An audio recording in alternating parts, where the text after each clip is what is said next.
Thank you, Donald. Good evening, everybody. Well, there's no doubt about one thing. It's been LBC and Nick Farage's day. Perhaps you've been stuck in the office all day, working hard, and you haven't heard. But there was a remarkable interview that took place this morning on The Breakfast Show on LBC, where Diane Abbott struggled terribly with her basic arithmetic as to what it would cost to employ 10,000 new police officers. And it's been dominating the national news everywhere, all day.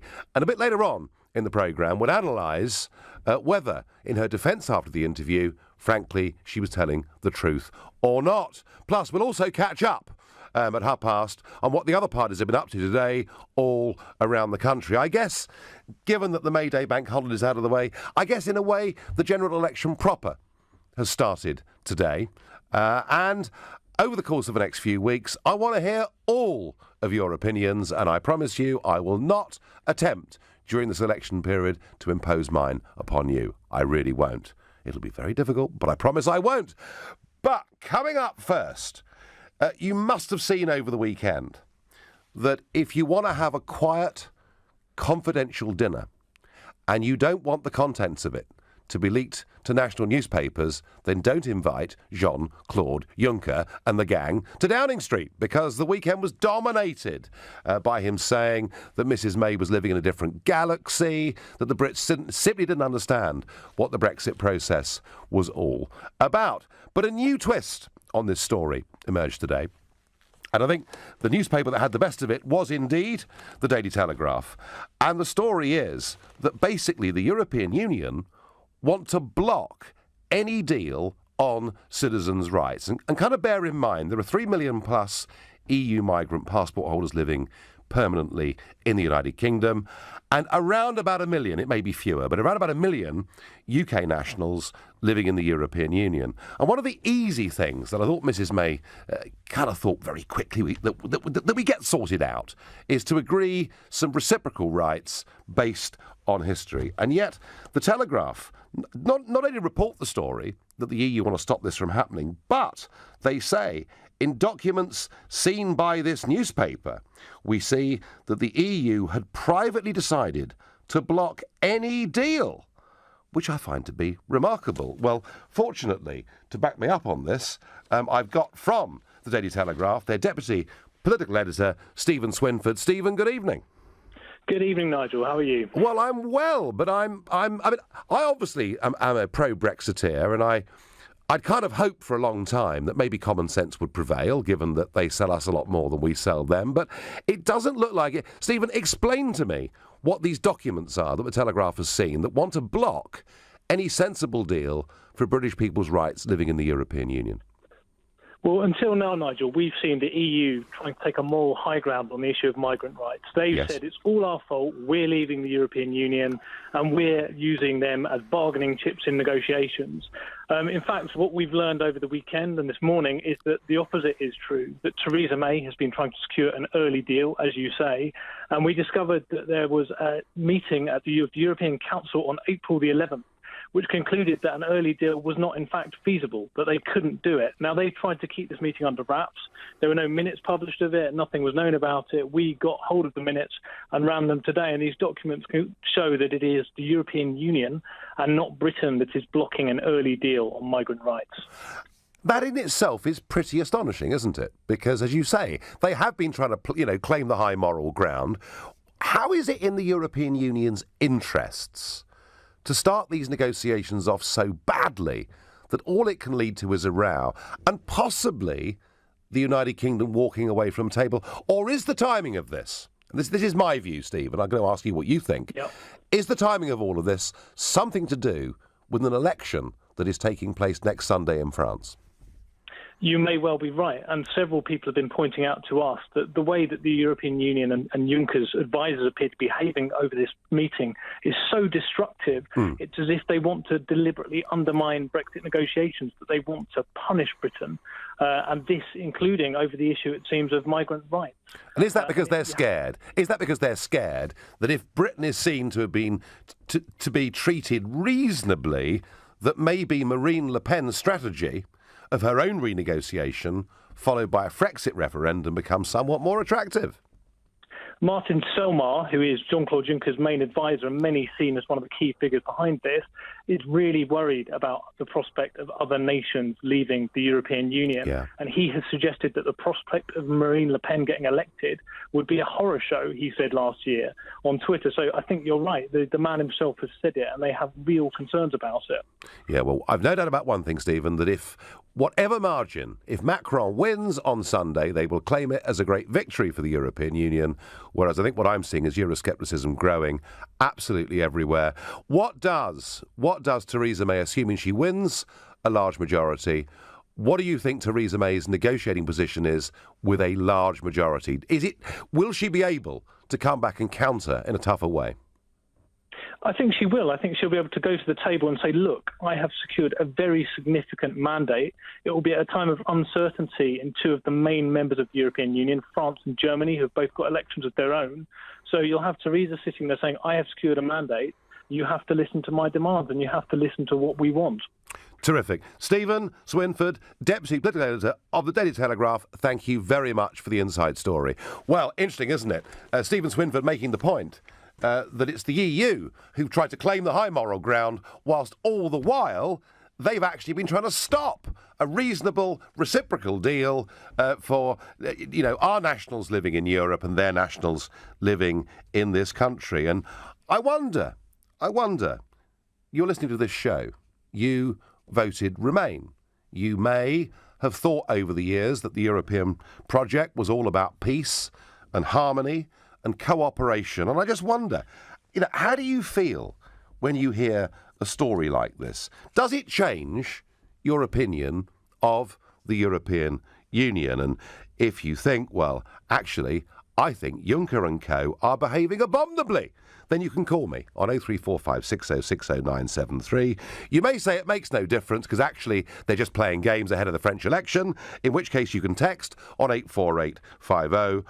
Or you may say, no, I understand why they're doing this, and I think the European Union are right, in which case, using the hashtag Farage and LBC, you can tweet at LBC, and as ever, you can watch us on LBC's Facebook page live. I'm going to ask Dominic in Sidcup, what do you think about Mr Juncker and Mr Selmayr's behaviour?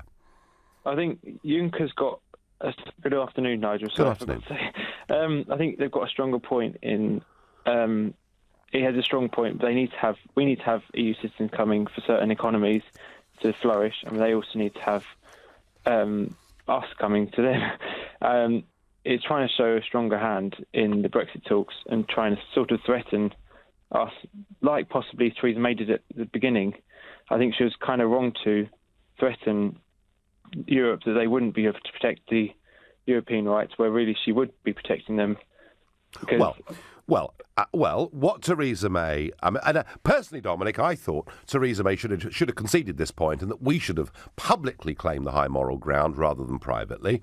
But she didn't do that. But thus far, the only even veiled threat that Theresa May has made in public is to say, look, unless we come to a good deal, then it may be more difficult to have sensible cooperation on counter-terrorism and security. And the other way, we're being told there's a bill for 52 billion quid that they can't tell us where they've got the figures from. We're being told that we'll be blocked from having a trade deal. We're being told that even to contemplate a trade deal, we would have to conform to European rules for years to come. And we're being told we can't even enter into negotiations with other countries in the world. So it's pretty one way, Dominic, isn't it? Thus far. I think that's more threatening. I think the talks haven't started, and that's the biggest thing. Currently, the only thing that's happened is over dinner, and no one really knows what went on over dinner. It wasn't publicised. So that's the big issue. Well, it was... hang on. It was publicised. It was publicised, but only in a more scandal way, in a more... Yeah. In the private. So it wasn't actually true. No one knows what they said. And the same way Theresa May is now saying, well, I don't remember hearing that being said, but I won't say no to it. So who's telling the truth? There's always he said, she said, and I get that, and I understand that. But, didn't the fact that a German newspaper covered so much detail about that dinner, doesn't it show that actually no negotiations with these people are going to be conducted in good faith? No, because they're both on the opposite side of the table. I think German newspapers haven't favoured you either much. Well, I know that. Yeah. I mean, I'm well aware of what the German media have said about me. Dominic, I'm just making the case that I think that, yeah, of course, there is give and take in any form of negotiation. And thus far, what we've seen from Juncker and the gang is sheer bull-headedness. Dominic, I thank you. I go to Trevor in Wembley. So all these threats, Trevor, from the European Union, do they mean it or are they bluffing? I think they mean it, actually. Although I can't be sure. You know, you have to take his word for it. You know, and I'm inclined to believe him, actually. You know, and because I really think Theresa May is just full of hot air. Do you? Yeah, I do. She's just bluffing, you know, because she's trying to secure a victory, obviously, at the upcoming general election. And at the same time, she wants to obviously convince everyone that she can get the best deal possible from the EU, but I don't think she can. But the EU, Trevor, in their behaviour so far, you know, leaking private conversations, threatening the rights of citizens, giving us impossible bills to pay, which they can't justify. I mean, surely, actually, at the moment, we're the good guys, aren't we? Yes and no. Yes and no. You know, I mean, I think it's really unfair the way the EU has been demonised, and I have to say, Nigel, actually, from UKIP especially. Yeah. Well, I think they were at the forefront of getting to leave the EU. Yeah. And I just think it's really unfair. Well, one of the reasons, Trevor, I wanted to leave the EU is I know these people. I know how thoroughly dishonest they are. I know they're prepared to do anything to defend their failing political project. Yeah, but you say dishonest. How can you say that, Nigel? That's a bit extreme, isn't it? Because, I'm sure there's a lot of dishonesty in this country. Oh, of course there is, Trevor. And no country is perfect. But under our system of government, you can kick them out and replace them with somebody else. The point about the EU is the real power brokers are beyond the electorate. Mr. Juncker was not put in place by the electorate and can't be removed. Trevor, I thank you. All views welcome on this. Please come on and challenge mine. Right now, you're listening to The Nigel Farage Show, exclusively on LBC. It's 7:15. Well, in the face of the Brexit negotiations, the Daily Telegraph reveal they've seen secret documents that show that the EU have privately decided to block any deal to guarantee the rights of UK citizens living in the European Union and, of course, the reciprocity that would come for the over 3 million EU citizens living in our country. It is truly extraordinary when it was them, actually, that was accusing Theresa May of not being reasonable. And I've said already, they're asking for a fortune. They're trying to stop us reaching out to speak to other parts of the world. They want us after we've left to maintain all their rules. And worse than that, they've effectively given the Spanish a veto over Gibraltar. And worst of all, in my opinion, worst of all, the EU have indicated that if Northern Ireland would opt to leave the United Kingdom and join up with ERA, there would be absolutely no problem in a new United Ireland virtually automatically becoming a member of the European Union. So what they are doing to try to make Brexit negotiations difficult for this government is they are prepared to stoke Irish nationalism and all that could come with that. I have to say, I think that perhaps is the most contemptible thing that I've heard so far. And Ant says to me on Twitter, he says, it seems that Juncker and the gang are taking Brexit seriously. We should just tell them to get stuffed and simply walk away. Well, that isn't actually what any of us wanted from the outset of this process, but goodness me, it's deteriorating pretty quickly. And in response to all of this, Theresa May, the Prime Minister, was forced to respond today, and this is what she said. Now, during the Conservative Party leadership campaign, I was described by one of my colleagues as a bloody difficult woman. And I said at the time, the next person to find that out will be Jean-Claude Juncker. If you look at the guidelines that the EU has set out, they say in those guidelines that they want to see an early agreement with us on the whole question of the rights and status of EU citizens living here and UK citizens. I have always said that I want that to be dealt with at an early stage. I continue to say that. I said that in the Article 50 letter. The European Union has responded in their guidelines by saying similarly that that should be an issue that we address at an early stage. Is it remotely feasible? The bloody difficult woman was a comment, I think, made by Ken Clarke, who was comparing, and then he said, well, we cope with Margaret Thatcher, I'm sure we can cope with her. Well, if Theresa May goes over there and behaves like Margaret Thatcher, maybe they will have a bit of a problem. But it does seem to me that the way the EU have behaved over the course of the last few weeks is they're virtually trying to make it impossible for any deal to happen. And I'm still going to stick with my theory, and my theory is they are petrified of Marine Le Pen's Frexit agenda following a renegotiation, and they will do anything they can between now and next Sunday to say that this is a prison that you're not allowed to leave. Maybe they'll become moderate and sensible afterwards. I don't know. Delightful SMS from John in Sevenoaks, who says, Farage, if UK... That's always a clue, isn't it? When they use surnames, it's always a clue. Farage, if UK citizens have a problem living in EU countries, you will be hunted down like a wild animal. Whether this is hate speech or not, I don't know. But John, thank you for being so absolutely mature and reasonable in terms of your political debate. I love it.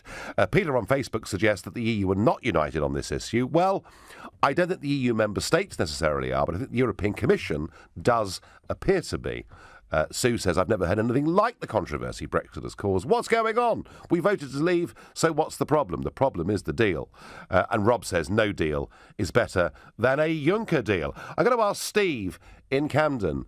You know, a lot of people voted Remain, believing this project to be a project of peace, friendship, something that would bring all the peoples of Europe together. And I wonder, are people going to be shocked by what they've heard today? I think not. I think they're getting used to the kind of internecine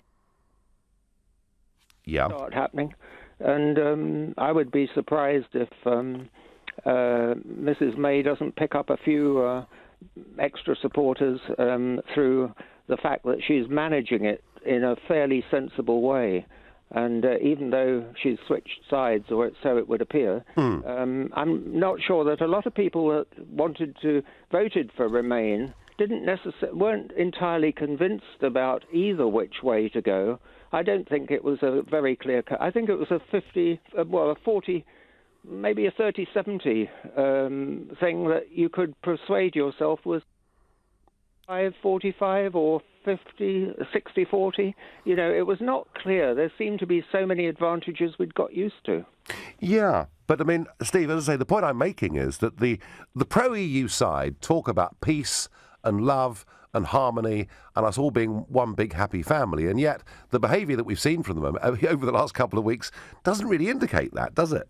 No, they're totally in denial, because I find that my continental friends think we're absolutely crackers. How can we possibly have the temerity to suggest that this thing should now be threatened by us leaving? And it will be, because we've been propping it up. Yeah, well, we certainly have. Well, taxpayers' money certainly has, Steve. Steve, I thank you, Steve, for the call. And a point Steve makes there, which ironically is a very good one, is everything that Juncker has said, that the leaks in the newspapers have shown, that the Daily Telegraph story today shows, all of it can only help Mrs May in the election, not damage Mrs May. So I wonder whether, I wonder whether the European Union have got this strategy right, or is it just a question of they are so frightened of what Le Pen can do this Sunday? So I'm saying, folks, that actually the European Union is proving itself not to be a very nice organisation. If you disagree with that, call me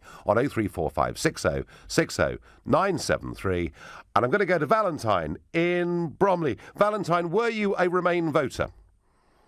Yes, I was a Remain voter, and the reason I voted to Remain, part of it was because I knew that the EU would not be bluffing come, this scenario whereby we're having to negotiate our exit. There are four principles of EU membership is key to their survival. And they wouldn't want any sort of deal that incentivised other EU nations to want to leave. So that they've almost had to stop and take. Yeah. And that's why they're being so stern with us. Now, Theresa May would know this going into these negotiations, and yet she will, as you can see, she will say that, you know, Brexit means Brexit, and, you know, when she's speaking in the media, she will do anything she can to appear strong and win votes. But ultimately, the EU won't have a situation whereby we can get a better deal than the members inside. So it means that her negotiations are flawed. Nothing's going to happen. We ultimately will have a hard Brexit the way things are going.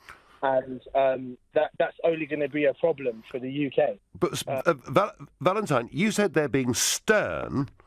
I put it to you, they're being totally unreasonable.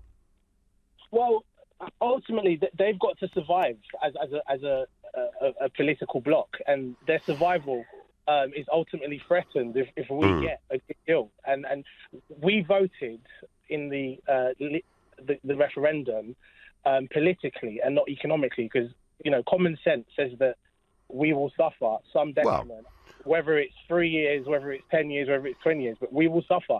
And many people... Well, equally, Valentine, you could argue that common sense says that freeing yourself up to the 85% of the global economy that's not in the EU, you could be better off. I mean, you could argue that either way, couldn't you? But I do agree with you, Valentine, totally, that ultimately what we did was to take a political decision about our future. And I do agree with you that they are scared that us leaving could bring down the whole house of cards. And Valentine, I thank you for your call. It's interesting. The last time I was there in the European Parliament, all the talk was about Brussels. All the talk was about the European Union. Nothing about the member states at all. I wonder what Nick in Whitechapel makes of this. Well, Nigel, I can't work out why you're so surprised. This is an organisation, and I did waver as to whether to vote to leave, and I came down the leave side in the end. Yeah. But an organisation that has always put its own survival and interests above the opportunities for its citizens. And you've got to look at Greece and Spain and Portugal to see that they have plunged those economies into dire problems to keep their own political project alive. And this is form. The EU always leak all this stuff about what happened at dinner and all the rest of it. So I'm not surprised that it's going on. And I agree with the last caller. In the end, no matter what they say, I really do believe they're going to want to punish us. The only upside, I don't know if you agree with this, is I think the individual governments, Poland and Spain, all the other countries, may have a slightly different view when their own lobbyists and special interests and unions get involved. I agree with that, Nick. Absolutely, I couldn't agree more. I think what the British government should be doing is launching a massive PR campaign right across Europe to people who make cars, manufacture wine, produce chocolate, to say, look, your politicians in the European Union are putting the interests of their failing project above your jobs and above your security. That, Nick, surely would work, wouldn't it? Well, I think so, because at the end of the day, most people, we didn't naturally just vote on economics in this one, because I think there was, actually a democratic deficit. That was what really stuck out for me. Yes, but actually, but Nick, that is politics, isn't it? That is politics. That was part of our political decision. Nick, I thank you for your call. The EU puts its own interests first, but though I am asked on by text, Nigel, no one is asking the most important question. Will we still be able to compete in the Eurovision Song Contest? I certainly hope not. You're listening to The Nigel Farage Show, exclusively on LBC. It's 7:30 and time for the news with Moira Alderson. Mr Juncker and the gang in Brussels want to do everything they can to stop a reasonable deal being done for British citizens living in the EU and EU citizens living here. Whether this is really part of their long-term strategy, whether they're just trying to stop Le Pen on Sunday, remains to be seen. But the story that is dominating absolutely everything today was the interview with Diane Abbott this morning here in this very studio with Nick Farage. And there are many people out there describing this as one of the great election disasters. Others will be more generous, and I know that Diane Abbott since has been attempting to defend herself. With me is Theo Usherwood, LBC's political editor. Tell us all. When Diane met Nick may come to be one of the defining moments of this election, Nigel. Of course, Diane Abbott's car crash interview with Nick Ferrari this morning, which made most people want to hide behind the sofa and pull a cushion over their heads. To say it was cringeworthy, well, it doesn't do it justice. If we recruit the 10,000 police men and women over a 4-year period, we believe it'll be about £300,000. £300,000? Sorry, 10,000 police officers? What are you paying them? No, I mean, sorry. How much will they cost? They will cost... It will cost about £80 million. About £80 million? Yeah. Theo, it can't get worse than this, can it? That works out as new recruits being paid £8,000 a year, well below the minimum wage. Needless to say, Jeremy Corbyn, the Labour leader, found himself inundated with questions just a few moments afterwards about his shadow Home Secretary during a visit to Southampton. Diane Abbott was just on the radio earlier saying it would be 80 million. In fact, she got a bit confused saying 300,000, then 80 million, but you're saying it's 300 million. She corrected the figure, and that's the figure, and it will be paid for by not going ahead with the cuts in capital gains tax. And is it a bit embarrassing that your shadow Home Secretary got the numbers wrong? You're obviously trying to get voters to put their trust in you in this election. Not at all. We've corrected the figure, and it will be absolutely clear now, today, and in the manifesto. I'm not embarrassed in the slightest. At lunchtime, Diane Abbott was back in the television studios, desperately trying to make amends. Her excuse, she'd done lots of interviews this morning and simply lost her footing under interrogation from Nick Ferrari. I do know my figures, and as you will know, I did 7 interviews that morning, and that was the 7th, and I misspoke, but I do know my figures. No, was that true? No. Diane Abbott did 5 proper interviews and 2 clips. You know, Nigel, you've been around the block in terms of media rounds, sure. That an interview is very different from a clip for bulletins and pre-recorded packages compared to, of course, a proper interview. What's more, her interview with LBC was, in fact, the 3rd of 5. Of course, the Tories have decided this evening to wade into the row. This is what the Prime Minister, Theresa May, had to say during a campaign event in Bristol. Now, you mentioned the figures that Diane Abbott has used this morning. I mean, I think she was suggesting you could employ a police officer for £8,000 a head. I think she needs to go and have another look at her figures. But if I can just say this, I mean, people are laughing at this, but actually this is very serious. Diane Abbott wants to be Home Secretary in our country. I think that shows people yet again the very clear choice between the strong and stable leadership of a Conservative party in government and the coalition of chaos that would be under Jeremy Corbyn. Well, I've got a wonderful Facebook message that Chris has just sent in. He says, I'm really rubbish at maths, but listening to Abbott, wow, I'm bloody Einstein. Given that this story has dominated absolutely everything today, can you please try and tell us on what I think is the first proper day of campaigning in the general election with that bank holiday out of the way?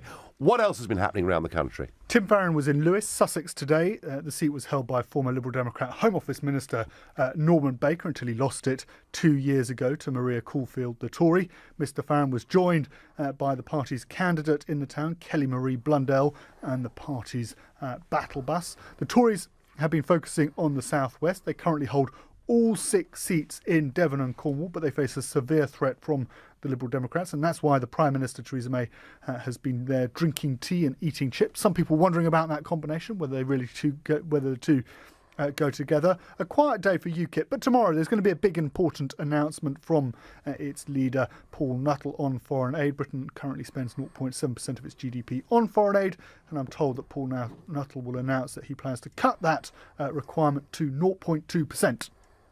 Theo, thank you very much indeed, and we've got 36 more days of this, so we'll see more of you. Thank you. It has been really quite an exciting day, depending on your perspective. I do genuinely wonder whether that may prove to be one of the biggest moments of the whole general election. But back to our conversation, back to the fact that despite trying to claim the high moral ground and saying beastly things about the British, all the way through this, there'd been a secret plan that the EU at this stage was not going to recognise the rights of up to 1 million British people living in European Union countries. And I'm asking you, particularly Remainers, I'm asking you, does this change your view of the European Union? They've always sold themselves as being about love and peace, but actually, in many ways, their behaviour doesn't justify that particularly.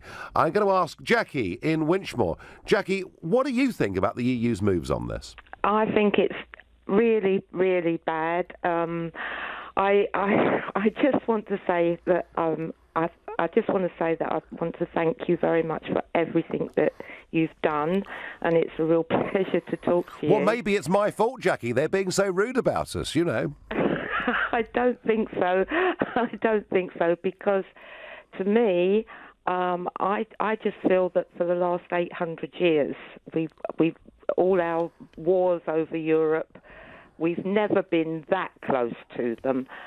We've tried. Obviously, we can do so much with trade, etc., but there'll always be that little chip on the shoulder with them. But Jackie, put yourself... I mean, Theresa May's responded, hasn't she, by saying, I'm going to be a bloody difficult woman, Juncker's going to find out. Do you think there comes a point in this where maybe the renegotiation becomes literally impossible because of their behaviour? It could well do. It could well do. I could see that coming. They'll just make things go on and on and on, I think, indefinitely, as long as they can, and string things out and just be awkward all the time. That's the way I've always seen them, as not our particular friends. I know they're just across the border there, but... So, Jackie, you're sort of saying leave at any cost, yeah? Whatever it is, let's just leave. Yes. Fine. You couldn't be clearer about that, Jackie. I thank you. I wonder what Adam in Leeds thinks about the EU playing tough with us. Good evening. Good evening. Basically, you keep telling us that they need us more than we need them. Basically, that's wrong information. That's 500 million, 69 million. So, do the calculation. Okay, we send 55% of our trade to them. No, we don't. They're not scared from us. No, we don't. They're not scared from us. It took them 60 seconds to decide how they're going to deal with us, okay? And they have their plans ready for us, A, B, C, and D. Our government don't have any plan at all how they're going to deal with them. Well, Adam, let's just make a couple of points, shall we? Number one, we're members of a club that we pay a net £10 billion a year into. OK, that's point number one. Point number two, they trade with us at a surplus, at a profit of about 80 billion sterling every year. There was an argument made that if we weren't in the EU and all trade ceased, which of course is nonsense anyway, but all trade ceased, that maybe 3 million British people might lose their jobs. Well, in that case, about 5.5 million people in the EU might lose their jobs. And I think when it comes to cooperation on security and other issues like that, we put a lot more into the pot than we take out of it, and I jolly well hope we'll do the same after we've left the EU. So the point I'm making, Adam, is that in economic terms, we are a very, very good marketplace for them. Surely that's logical. Yeah, we are a good market. But I'll tell you a fact. A German car maker like a BMW, they're not going to be scared if we're going to actually not going to have a deal with the European Union, because they can move their plant somewhere else. But we will still buy their cars, even if they put the price up for us, because they're the best car. Well, actually, Adam, you've just made the argument. You've just made the argument for not needing trade deals at all. Because whether a tariff is 2% or in the case of a motor car, it could be 10%. If people like a product and trust its price, they will buy it anyway. Adam, what I've been arguing the case for economic logic. But I do think that politically they're very, very scared of us indeed. And, we've discussed this already this evening, but actually there are many there who believe that the European project matters more than the well-being of their citizens. How do you respond to that, Adam? No, it's not. That's not the real fact, because if we go out from the club, so we're going to end up, the people were going to end up paying more than we're actually paying now. So why do you want to have, after being in this club since 1948, you want to move now where it's going to cost you a lot of money to go out first, and it's going to cost us more money to buy our stuff from European Union. Because, Adam, I want to be a free democratic nation. But thank you very much for your call. On text I get, maybe Diane Abbott was ill today, but didn't want to repeat her recent disgraceful Craven performance, says Damien in Whitechapel. Never thought I'd agree with you, Nigel, but you're right. Juncker is insufferable. I was a pro-Remain unionist, but these elites cause Brexit. The contempt for democracy is awful. Let's just walk away from this disgraceful union. That's interesting, isn't it? That somebody that was a Remainer now just thinks the whole thing's hopeless. Let's just walk. And I'm told on Twitter that if Europe unravels, it would lead to recession, a big recession, damaging living standards. Well, it might and it might not. Right now, you're listening to a Nigel Farage show, exclusively on LBC. It's 7:46. Well, just 2 weeks ago in the European Parliament, I said they were behaving like the mafia, and I was told off by the President of the Parliament, and I withdrew and said no gangsters, because they're giving us terms, exit terms, potential exit terms that are completely and wholly unreasonable. And I'm asking you tonight, particularly if you were a Remain voter, whether you're shocked about this and whether it changes your view. But equally, leavers, of course, are welcome too. And I'm going to Steve, who comes from, I think, the most Eurosceptic constituency in the country of Clacton-on-Sea. Steve, good evening. Hello, Nigel. Aren't you fed up with trying to educate people on the European rules? Well, the funny thing is, Steve, there are no rules because they make them up as they go along. I know, because they do, yeah.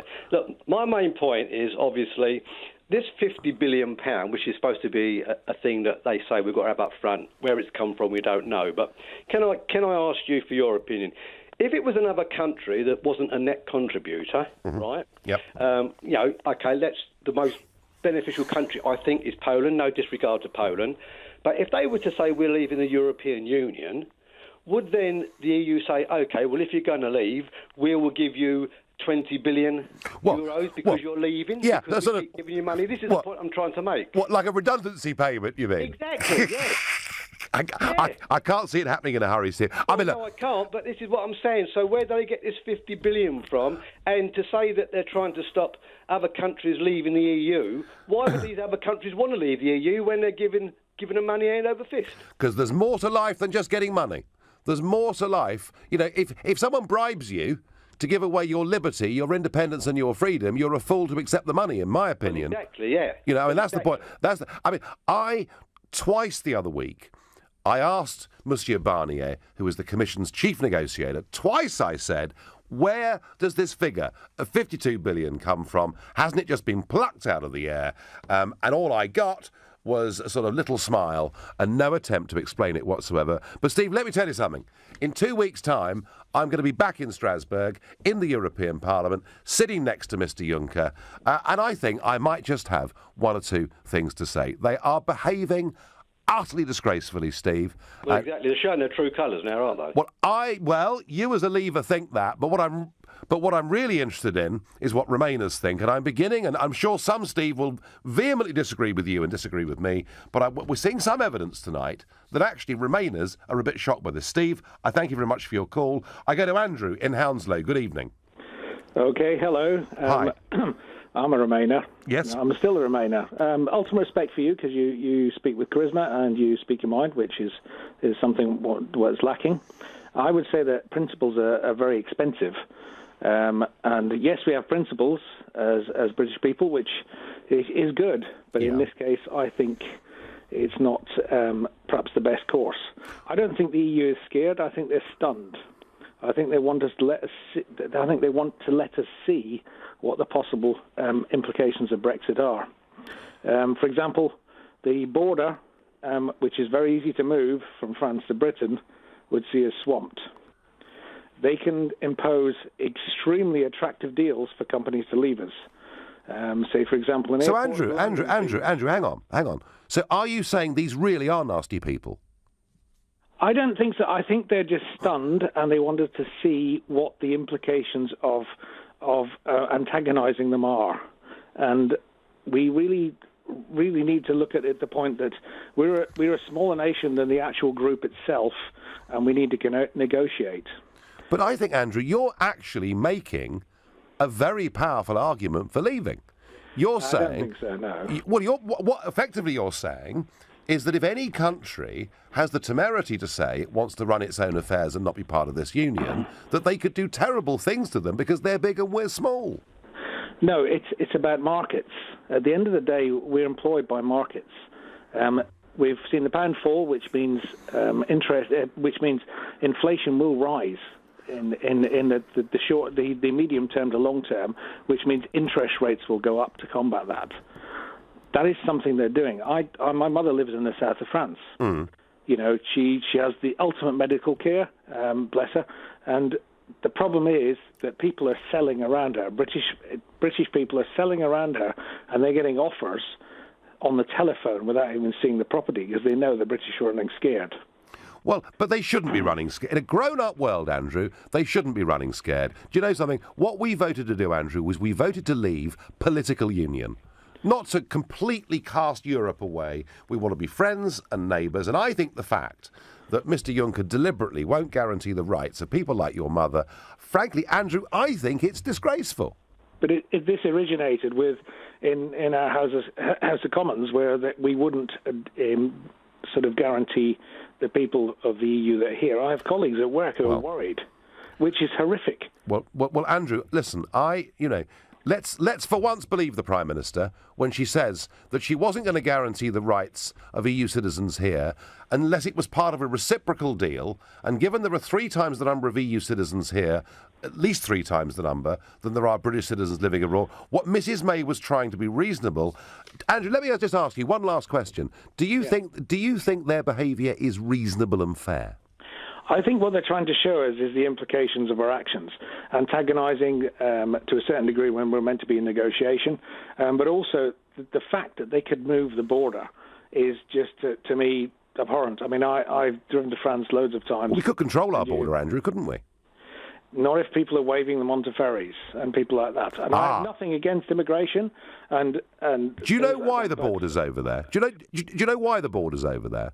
The border's over there because actually it was the ferry companies that wanted the border to be over there. So I understand that because it takes a big burden off the ferry companies. But Andrew, listen, we could talk all night. I thank you very much for your call. A staunch Remainer there. I get a delightful, I think rather good text here regarding Diane. At least it's a policy, more policy in one interview than Theresa May's whole campaign. What are you talking about? Strong and stable government, not a coalition of chaos. That's what it's all about. Now, I'm going to go to James in Geneva. James, you live in a country outside the European Union that quite often is threatened by the EU.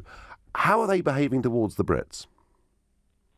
Well, how is the EU behaving towards the Brits? Yeah. I think as expected. I mean, you know of all people that the EU would do their utmost to make the UK have a difficult exit.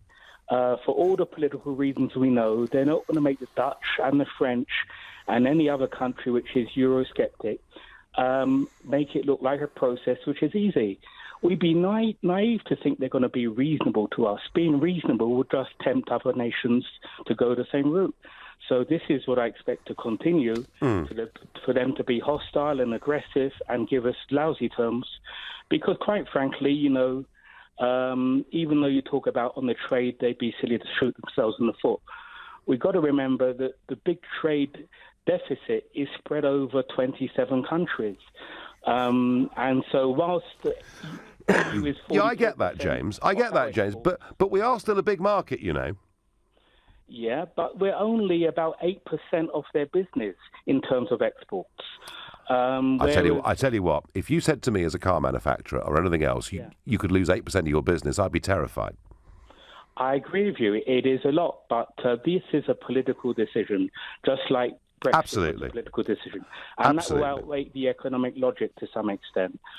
No, James, I understand that completely. I thank you for your call. And my final thought is summed up, actually, I think, by a text I've got here from Diane.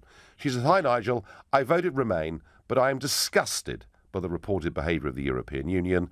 Could we just leave and refuse to pay any settlement costs. Well, there is a Damascene conversion from a Remainer last time round. I think they're behaving appallingly. We shouldn't walk away just yet, but my goodness me, at some point we may have to be prepared to. Now, don't forget, there are 36 days to go until the general election. Plenty of time to make up your mind, to engage in the debate. You've been listening to a Nigel Farage show on LBC. I'm back tomorrow evening from 7. Coming up at 10, it's Ian Collins. But up next, it's Clive Bull. Nigel, thank you. We're going to talk about the election campaign. What do you make of it so